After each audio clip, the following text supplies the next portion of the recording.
வணக்கம். முத்துக்குமார். நம்ம தமிழ்ஷா சேனலை சப்ஸ்கிரைப் பண்ணுற அனைவருக்கும் என்னுடைய மனமார்ந்த நன்றி. எல்லாரும் டிஸ்க்ளைமர் அண்டர்ஸ்டாண்ட் பண்ணிக்கோங்க. நம்ம சேனலில் கொடுக்குற அனைத்து தகவலும் ஒன்லி ஃபார் எஜுகேஷன் பர்பஸ் தான். இதில் எதுவுமே ரெக்கமெண்டேஷன்ஸோ டிப்ஸோ கிடையாது. So before investing consult your financial advisor. Okay, சரி. இப்போ நம்ம இந்த வீடியோவில் என்னென்ன பார்க்க போகிறோம் அப்படின்னு பார்த்தீங்கன்னா, டிவிடெண்ட் ஸ்டாக்ஸ் இந்த மாதத்துக்கு மட்டும் என்னென்ன ஸ்டாக்ஸ் இருக்குது அப்படின்றத நான் உங்களுக்கு காமிக்கிறேன். அந்த லிஸ்ட்டு காமிக்கிறேன். இப்போ அந்த லிஸ்ட்டில் நீங்கள் பண்ண வேண்டிய வேலை என்னென்னா, எந்த ஸ்டாக்கு அதிகமான பர்சன்டேஜ் வைஸ் நம்மளுடைய காஸ்ட்டுக்கு டிவிடெண்ட் ஈல்டு கொடுக்குறாங்கன்றதை கண்டுபிடிக்கணுங்க.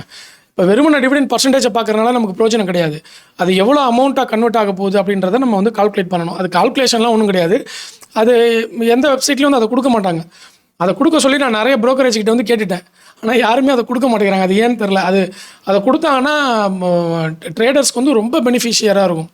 நல்ல பெனிஃபிட். அது நமக்கு டக்குன்னு ஒரு ஸ்டாக்கை பார்த்தோன்னே எத்தனை பர்சன்டேஜ் டிவிடெண்ட்னு உடனே ஐடென்டிஃபை பண்ணிடணும். இப்போ நான் 100 ரூபா கொடுத்து வாங்கினா எனக்கு 5 ரூபா டிவிடெண்ட் கிடைக்குதுன்னா 5% எனக்கு டிவிடெண்ட் கிடைக்குது அப்படின்றது எனக்கு உடனே கால்குலேஷனில் தெரியணும். ஓகே, அதை அவங்களே மென்ஷன் பண்ணால் நல்லாயிருக்கும் ப்ரோக்கரேஜ். ஆனால் யாருமே இது வரைக்கும் அந்த மாதிரி மென்ஷன் பண்ண மாட்டேங்கிறாங்க. அது ஏன்னு தெரில. நான் நிறைய ப்ரோக்கரேஜ் கம்பெனியில் அதை சொல்லிட்டேன். அந்த மாதிரி மென்ஷன் பண்ணுங்கள். அப்படி பண்ணிங்கன்னா ரீட்டைல் இன்வெஸ்டர்ஸ் உங்ககிட்ட வருவாங்க. ஏன்னா அவங்களுக்கு அந்த மாதிரி சிம்பிளான விஷயத்தான் புரியாமல் போகிறது. ஓகே, இப்போ நான் அந்த டேட்டாலாம் காமிக்கிறேன். அது எப்படி கால்குலேட் பண்ணுறதுன்றது நான் உங்களுக்கு சொல்லிடுறேன். நீங்கள் எனக்கு அதில் எது பெஸ்ட் டிவிடெண்ட் அப்படின்றத ஐடென்டிஃபை பண்ணி கமெண்ட்டில் பதிவு பண்ணுங்கள். அப்போ அது எல்லாருக்கும் போய் ரீச் ஆகும் அந்த இன்ஃபர்மேஷன். அப்போ வேணுங்கிறவங்க அதை தேடி போவாங்க. ஓகேவா? அதில் டிவிடெண்ட்டுக்காக மட்டும் வாங்கிட்டு அடுத்த வாரமே விற்றுடலாம் அப்படின்னு நினச்சி போனீங்கன்னா அந்த மாதிரி பண்ண முடியாது. அதில் பிரயோஜனம் கிடையாது. ஏன் அப்படின்னா, இப்போ 100 ரூபாய்க்கு நீங்கள் ஒரு ஈக்விட்டி வாங்குறீங்க அப்படின்னா அடுத்த வாரம் 5 ரூபா டிவிடெண்ட் கொடுக்குறாங்கன்னு வச்சுக்கோங்க. அந்த 100 ரூபாய்க்கு வாங்கினது 95 ரூபாயாக மாறிடும். அப்போ நீங்கள் விற்றீங்கன்னா அந்த இங்கே ஸ்டாக்கில் 5 ரூபா இறங்கிட்டு டிவிடெண்டில் 5 ரூபா கொடுக்க போகிறாங்க. அதில் உங்களுக்கு எந்த லாபமுமே கிடையாது. ஆனால் நீங்கள் ஒரு 1 இயர் வெயிட் பண்ண போகிறீங்கன்னு வச்சுக்கோங்களேன். இந்த ஸ்டாக் நான் லாங் டேர்முக்கு வாங்க போகிறேன்ப்பா, 1 இயருக்கு வெயிட் பண்ண போகிறேன் அப்படின்னா நீங்கள் அந்த ஏபிசி ஸ்டாக்கை வாங்குறீங்க. ஏபிசி ஸ்டாக்கை வாங்கினோடனே உங்களுக்கு என்ன பண்ணுறாங்க, 6% டிவிடெண்ட் கொடுத்துட்றாங்க. 100 ரூபாய்க்கு வாங்குறீங்க, 6% டிவிடெண்ட்டை அடுத்த வாரம் வாங்கிடுறீங்க. ஸோ 1 லட்ச ரூபா போடுறீங்க, 6,000 ரூபா உங்களுக்கு வந்துடுது. அதுக்கப்புறம் 1 வருஷத்துக்கு உங்களுக்கு அந்த ஸ்டாக்கை நீங்கள் ஹோல்டிங்கில் வச்சுக்கலாம். ஏன்னா 6% ஆல்ரெடி முன்னாடி கொடுத்துட்டாங்க இல்லையா? ஸோ எஃப்டியில் போட்டிங்கன்னா உங்களுக்கு எவ்வளோ வரப்போகுது, 6% தான் வரப்போகுது. அது முன்னாடியே கொடுத்துட்டாங்கன்னா நீங்கள் என்ன பண்ண போகிறீங்க, அடுத்து 1 இயருக்கு நீங்கள் தாராளமாக ஹோல்டிங்கில் வச்சுக்கலாம். அப்போ அதுக்கு அடுத்த மாதமோ இல்லை அதுக்கு அடுத்த மாதமோ அந்த ஸ்டாக் மேலே ஏறி வருது அப்படின்னா அப்போ நீங்கள் அதை பயன்படுத்திக்கலாம். இல்லை அடுத்த வருஷம் வரைக்குமே அந்த ஸ்டாக் ஏறவே இல்லை அப்படின்னா அதுக்கு அடுத்த வருஷம் 6% அவங்க டிவிடெண்ட் கொடுக்குறாங்கன்னா அதுவே உங்களுக்கு போதும். எஃப்டியில் போடுறதுக்கு பதில் இதில் நீங்கள் போடலாம். இதில் கேபிட்டல் இன்க்ரீஸ் ஆகிறதுக்கான வாய்ப்புகள் அதிகமாக இருக்குது. சப்போஸ் நீங்கள் போட்ட ஸ்டாக்கு 6% டிவிடெண்டை கொடுத்துட்டு அடுத்த வருஷம் பார்க்கும்போது 20% மேலே இருந்துச்சுன்னு வச்சுக்கோங்க. ஸோ 6% டிவிடெண்ட் லாபம், 20% ஈக்விட்டி அந்த ப்ரைஸில் லாபம், 26% நமக்கு லாபமாயிரும். ஸோ இந்த மாதிரி நீங்கள் ஏதாவது அனாலிசிஸ் பண்ணி வச்சுருந்தீங்க ஈக்விட்டி அப்படின்னா அந்த கம்பெனியை நீங்கள் வாங்குறதுக்கு இந்த மாதிரி டிவிடெண்ட் டேட்டாவை நீங்கள் பயன்படுத்திக்கலாம். ஓகே, இப்போ அந்த லிஸ்ட்டை நான் உங்களுக்கு காமிக்கிறேன். இப்போது இந்த லிஸ்ட்டில் பாருங்கள், பஜாஜ் ஃபின்சர்வ் எக்ஸ் டேட் 30ஆம் தேதிக்குள்ளே நம்ம வாங்கணும். Final dividend 150. அடுத்து பஜாஜ் ஹோல்டிங்ஸுக்கு special dividend 500%, final dividend 800%. So all ஓவராக பார்த்தீங்கன்னா 1300%. இந்த 1300% அப்படின்றது என்னென்னா அந்த ஸ்டாக்குடைய ஃபேஸ் வேல்யூவில் தான் 1300%. அப்போ பஜாஜ் ஹோல்டிங்ஸுடைய ஃபேஸ் வேல்யூ எவ்வளோன்னு போய் நம்ம பார்க்கணும். பஜாஜ் ஃபினான்ஸுடைய ஃபேஸ் வேல்யூ பார்த்தீங்கன்னா எவ்வளோ இருக்குது, 10 ரூபா இருக்குது. ஓகே, உங்களுக்கு தெரியாதுன்னு நினைக்கிறேன். சரி, இப்போ பாருங்கள், 10 ரூபா தெரியுதுங்களா? பஜாஜ் ஃபேஸ் வேல்யூ 10 ரூபா. நான் நோட் பண்ணி வச்சுருக்கேன் பாருங்கள். ஸோ 10 ருபீஸ் காமிக்குது இல்லையா? ஸோ அப்போது 10 ரூபான்னா உங்களுக்கு என்ன ஆகுது, அந்த ஸ்டாக்குடைய டேட்டா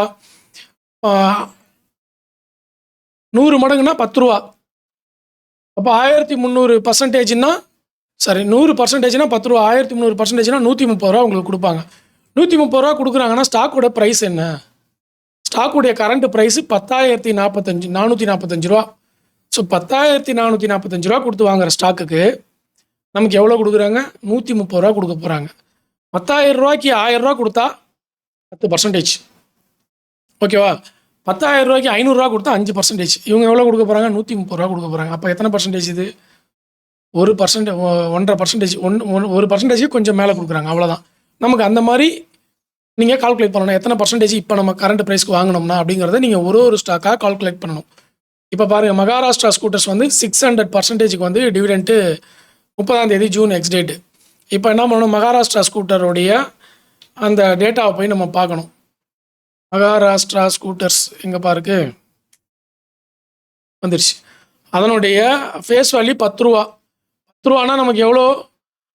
600%னா அப்போ 60 ரூபா டிவிடெண்ட் கொடுக்க போகிறாங்க. 60 ரூபானா இந்த ஸ்டாக்கோட ப்ரைஸ் 12,500 எப்பா 12,500 60 ரூபாலாம் கொடுத்தா பெருசாக இருக்காது.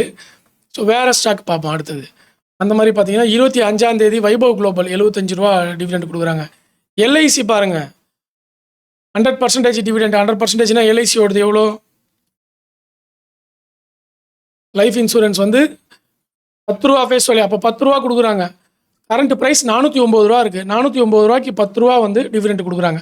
அப்போ இது எத்தனை பர்சன்டேஜ் பாருங்கள். 400 ரூபாய்க்கு வந்து 40 ரூபா கொடுத்தாங்கன்னா 10%.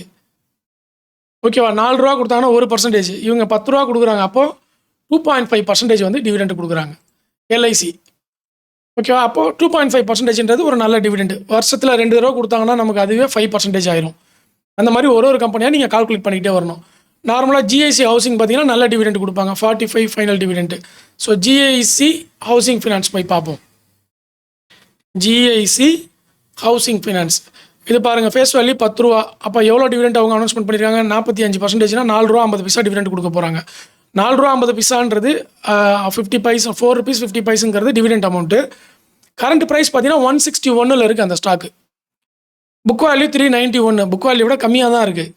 அது இல்லாமல் 161 161 ரூபாய்க்கு நமக்கு வந்து 4 ரூபா 50 பைசான்றது வந்து நல்ல டிவிடெண்ட்டுங்க. கிட்டத்தட்ட 4% டிவிடெண்ட் வந்துடும். கரெக்டுங்களா? 4% வரும். அதையும் நம்ம வந்து கால்குலேட்டரில் கால்குலேட் பண்ணிக்கலாம். 161 ரூபாய்க்கு 16 ரூபா கொடுத்தாங்கன்னா நமக்கு 10%.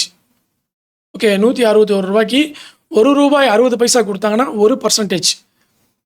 ஓகே, அப்போது 3 ரூபா 20 பைசா கொடுத்தாங்கன்னா 2%. ஓகே, அப்போ கிட்டத்தட்ட 3%க்கு மேலே வந்து இது வருது. அந்த மாதிரி நீங்கள் கால்குலேட் பண்ணிக்கிட்டே வரணும். அதில் எது பெஸ்ட்டான டிவிடெண்ட்டாக வருதோ 5% 6% வருதோ அதை வந்து நீங்கள் பை பண்ணி ஹோல்டிங்கில் வச்சு ஒரு வருஷத்துக்கு போகலாம். ஏன்னா நான் அந்த மாதிரிலாம் வாங்கியிருக்கேன். போன வருஷம் பார்த்தீங்கன்னா பால்மர் லாரி வாங்கினேன். அப்புறம் வந்து யூனியன் பேங்க் ஸ்டாக்ஸ்லாம் வந்து போன வருஷம் அந்த மாதிரி டிவிடெண்ட்டுக்கு, அதாவது டிவிடெண்ட் வந்து நமக்கு ஒரு 7% 6% வருதுன்னா அதை வாங்கி ஹோல்டிங்கில் வைக்கிறதுல பிரச்சனையே இல்லை. எப்படியில் போட்டாலும் அதே 6% 6.5% தான் கொடுக்க போகிறாங்க. அதுக்கு பதில் நம்ம ஈக்விட்டியாக வாங்கி வச்சிட்டோம்னா நமக்கு இன்றைக்கே 6% கொடுத்துட போகிறாங்க. ஒரு வருஷம் அது என்ன வேணால் நடக்கட்டும், பார்த்துக்கலாம். ஒரு வருஷத்தில் நமக்கு ஒரு 10% ஏறாதாங்க ஈக்விட்டி. நல்ல கம்பெனிலாம் சொல்கிறேன். ஒரு யூனியன் பேங்க்கோ இல்லை கனரா பேங்க்கோ இல்லை இந்த மாதிரி ஜிஎஸ்டி இதெல்லாம் ஒரு 10% நம்ம ஏறும்னு நம்ம நம்பிக்கை வைக்கக்கூடாதா? வைக்கலாம்ல. ஸோ அந்த மாதிரி கம்பெனிகள்லாம் நம்ம வந்து உள்ளே நுழைஞ்சு போகலாம் அப்படின்றது தான் கால்குலேஷன். ஸோ அந்த கால்குலேஷனை நீங்களும் பண்ணுங்கள். இது எதுவும் ரெக்கமெண்டேஷன்ஸ் டிப்ஸ் கிடையாது. I am not SEBI registered. So உங்களுடைய ஓன் அனாலிசிஸை வந்து பண்ணுங்கள். இதெல்லாம் மெத்தட்ஸு, நான் ஃபாலோ பண்ணுற மெத்தட்ஸு. ஒரு ரீட்டைல் இன்வெஸ்டர்ஸ் இந்த மாதிரிலாம் நீங்கள் மார்க்கெட்டில் டைம் ஸ்பெண்ட் பண்ணிங்கன்னா ஏதோ ஒரு நாள் வந்து டிவிடெண்ட் வரும், ஒரு நாள் வந்து ஸ்விங் ட்ரேடிங்லேருந்து இன்கம் வரும், ஒரு நாள் லாங் டேர்ம் ஸ்டாக்கு இன்கம் வரும். இந்த மாதிரியா ஒரு 20 கம்பெனி வாங்கி வச்சுக்கிட்டா போதும். ஒரு உதாரணத்துக்கு இப்போ நான் சொல்கிறேன். ஃபார் எக்ஸாம்பிள், என்னோடய போர்ட்ஃபோலியோவில் யூனியன் பேங்க் இருக்கும், பவர் ஃபினான்ஸ் இருக்கும், இன்ஃபோசிஸ் இருக்கும், விப்ரோ இருக்கும். விப்ரோ பைபேக் வந்துச்சு, அப்ளை பண்ணி விட்டாச்சு. யூனியன் பேங்க்கில் டிவிடெண்ட் வந்துச்சு, அதில் ஒரு மாதம் லாபம் கிடைக்கும். அடுத்த மாதம் பார்த்தீங்கன்னா வேறு ஏதாவது ஒரு ஸ்டாக் வச்சுருப்பேன், நியூஸ் பேஸ்டு ஸ்டாக். அது வந்து டக்குன்னு ஒரு 5% ஏறும், வித்துட்டு வெளியே வருவோம். ஸோ இந்த மாதிரி ஏதாவது ஒரு நாள் ஏதாவது ஒன்று நமக்கு மார்க்கெட்டில் ஏதாவது ஒரு மாதத்துக்கு ஒரு லாபம் வந்துக்கிட்டே இருக்கிற மாதிரி நீங்கள் உங்கள் போர்ட்ஃபோலியோ டிசைன் பண்ணி வச்சுருக்கணும். ஓகே, டிவிடெண்ட் வரணும், பைபேக் வரணும், அப்புறம் நார்மலாக அந்த ஸ்டாக்கு ஏறணும். ஓகே, அப்புறம் ஸ்விங் ட்ரேடிங்கில் ஏறணும். ஸ்விங் ட்ரேடிங்கில் ஏறாத ஸ்டாக் அப்படியே விட்டுருவோம். ஷார்ட் டேர்மில் ஒரு 6 மாதத்துக்கு அப்புறம் ஏறும். இது மாதிரிலாம் மாற்றி வந்து நீங்கள் உங்கள் போர்ட்ஃபோலியோ டிசைன் பண்ணி லாபம் சம்பாதிக்க முடியும். இது எதுவுமே ஸ்ட்ரெஸ் ஃப்ரீ. இன்ட்ராடே ட்ரேடிங்னா வாங்கணும், மார்ஜினை வாங்கி அடித்து திக்குன்னு இருக்கும், நெஞ்செல்லாம் படப்படக்கும், உங்களுடைய ஹெல்த் ஃபுல்லாக ஸ்பாயில் ஆயிரும். அந்த டென்ஷன், அது ஒன்றும் இல்லை, அந்த பயம் வருது பார்த்தீங்களா, அந்த நேரத்தில் உங்களுடைய உடம்புல சுரக்கக்கூடிய அந்த ஹார்மோன்ஸ் வந்து உங்கள் பாடியை விட்டு ரிலீஸ் ஆகாது அவ்வளோ சீக்கிரத்தில். அது வந்து உங்களுடைய ரத்தத்தில் கலந்து அது உங்களுக்கு சுகராகவோ பிபியாவோ கண்டிப்பாக கன்வெர்ட் ஆகும். அதனால் ட்ரேடிங்கில் நாலேஜ் இல்லாதவங்க போகாதீங்க. ட்ரேடிங் வரலாம், அது எப்படி வரலான்றதையும் வந்து நான் எக்ஸ்பிளைன் பண்ணுறேன். அப்படியே ஆல்ரெடி எக்ஸ்பிளைன் பண்ணியிருக்கேன், இன்னும் தெளிவாகவே வந்து எக்ஸ்பிளைன் பண்ணுறேன். ஓகே, இப்போ வந்து இன்னும் இந்த 8 வருஷமாக நான் பார்த்த அந்த அனுபவமும் சேர்ந்து வரும். எத்தனை பேர் ட்ரேடர் ஆகிருக்கிறாங்க, அவங்கெல்லாம் என்னென்ன பண்ணியிருக்காங்க, யார் சக்ஸஸ் ஆனாங்க, யார் சக்ஸஸ் ஆகலை. ஓகே, அது எல்லாத்தையும் வந்து நான் டீட்டெயில்டாக உங்களுக்கு வந்து ரிப்போர்ட் கொடுக்குறேன். ஓகே, அந்த வீடியோ பார்த்தீங்கன்னா உங்களுக்கு இன்னும் நாலேஜபிளாக கிடைக்கும். நம்ம ட்ரேடர் ஆகலாமா வேணாமான்றதெல்லாம் நீங்கள் டிசைட் பண்ணிக்கலாம். எல்லாருமே ட்ரேடர் ஆக முடியாது, ஆகவும் வேண்டாம். ஓகே, அதுக்காக ட்ரேடர் ஆகாதீங்கன்றது நெகட்டிவாக சொல்லலை. ட்ரேடருக்கான அந்த மைண்ட் செட்டு, அந்த குணாதிசயங்கள்லாம் நம்மக்கிட்ட இருக்கணும். ஓகே, அந்த ஒரு தன்மை நம்மக்கிட்ட இருந்துச்சுன்னு அப்படின்னா நம்ம வந்து அது அந்த அந்த பிஸ்னஸ் நமக்கு செட் ஆகும். சில பிஸ்னஸ் நமக்கு ஒத்து வராது. அந்த பிஸ்னஸ் பண்ணி நமக்கு பிடிச்ச பிஸ்னஸ், நமக்கு செட் ஆகிற பிஸ்னஸ் தான் நம்ம பண்ண முடியும். அதனால தான் நான் சொல்லுவேன், உங்கள் இயல்புக்கு இந்த பங்கு வர்த்தகம் செட் ஆகணும். செட் ஆகலைன்னா விட்டுருங்க. அதுக்காக வந்து அந்த மோட்டிவேஷன்ற பேரில் நீ ட்ரேடர் ஆகலாம், நீ சம்பாதிக்கலாம், நீ பங்குச்சந்தையில் வரலாம் அப்படிங்கிறதுல இந்த மோட்டிவேஷன்லாம் இங்கே வேலை செய்யாது. மோட்டிவேஷனை வந்து ப்ராப்பராக பயன்படுத்தணும், தப்பாக பயன்படுத்தக்கூடாது. நிறைய பேர் என்ன பண்ணுறாங்கன்னா மோட்டிவேட் பண்ணிடுறாங்க. சும்மா போகிறவனை பிடிச்சி கொண்டு வந்து நீ ட்ரேடர் ஆகலாம், உன்னால் முடியும், நீ செய்யின்னு சொல்லி பணத்தை போட வச்சு இருக்கிற நகையெல்லாம் அடகு வச்சு பணத்தை போட்டு. மோட்டிவேஷனுக்கும் பங்குச்சந்தைக்கும் சம்மந்தம் கிடையாதுங்க. இங்கே வந்து எமோஷ்னலுக்கும் பங்குச்சந்தைக்கும் தான் சம்மந்தம். நீங்கள் எவ்வளோ பொறுமையாக இருக்கீங்க, எவ்வளோ சாஃப்டாக ஹேண்டில் பண்ணுறீங்க, எவ்வளோ ரிஸ்க் மேனேஜ்மெண்ட் உங்களால் பண்ண முடியும். ஓகே, அதெல்லாம் பொறுத்து அதெல்லாம் பொறுமையாக இருக்க முடியுதா, அட்லீஸ்ட் ஒரு 2% குறையுதுன்னா உங்களால் பொறுமையாக இருக்க முடியுதா, நம்பிக்கையோடு இருக்க முடியுதா அப்படிங்கிறதெல்லாம் பார்க்கணும். அதெல்லாம் பொறுத்து தான் வந்து ட்ரேடர் ஆகிறீங்களா, இன்வெஸ்டர் ஆகிறீங்களான்றதை டிசைட் பண்ண முடியும். அதனால் மோட்டிவேஷன் தயவு செய்து பங்குச்சந்தைக்கும் மோட்டிவேஷனுக்கும் சம்மந்தம் இல்லை. மோட்டிவேஷன் பங்குச்சந்தை சம்மந்தமாக யாராவது பண்ணாங்கன்னா தயவுசெய்து எடுத்துக்காதீங்க. ஓகேவா? அது வந்து ஒர்க் அவுட் ஆகாது. உங்களுடைய தனித்துவமான சில இயல்பு இருக்குல்ல, உங்களுடைய கேரக்டர் இருக்கும்ல, எனக்கு இது செட் ஆகுதுப்பான் இருக்கும், அதுதான் உங்களுக்கு செட் ஆகும். சில பேருக்கு வந்து பிஸ்னஸ் செட் ஆகும், சில பேருக்கு ஆஃபீஸ் போகிறது தான் செட் ஆகும், சில பேருக்கு ரொம்ப அக்ரெசிவாக இருந்தால் செட் ஆகும், சில பேருக்கு பொறுமையாக இருந்தால் செட் ஆகும். ஸோ அது எல்லாத்துக்குமே மார்க்கெட்டில் ஸ்ட்ராட்டஜிஸ் இருக்குல்ல, கன்சர்வேட்டிவ் இருக்குது, அக்ரெசிவ் இருக்குது. ஓகே, உங்களுக்கு எது வேணுமோ அதை வந்து நீங்கள் சூஸ் பண்ணிக்கணும். அந்த மாதிரி வந்து பண்ணலாம். ஓகேங்களா? ஸோ நிறைய இந்த வீடியோவில் வந்து நம்ம டிஸ்கஸ் பண்ணிட்டோம், நிறைய நாலேஜ் கொடுத்துட்டோம். பயனுள்ளதாக இருந்ததுன்னா கண்டிப்பாக லைக், கமெண்ட், சப்ஸ்கிரைப் பண்ணுங்கள். எல்லோரும் டிஸ்க்ளைமர் அண்டர்ஸ்டாண்ட் பண்ணிக்கோங்க.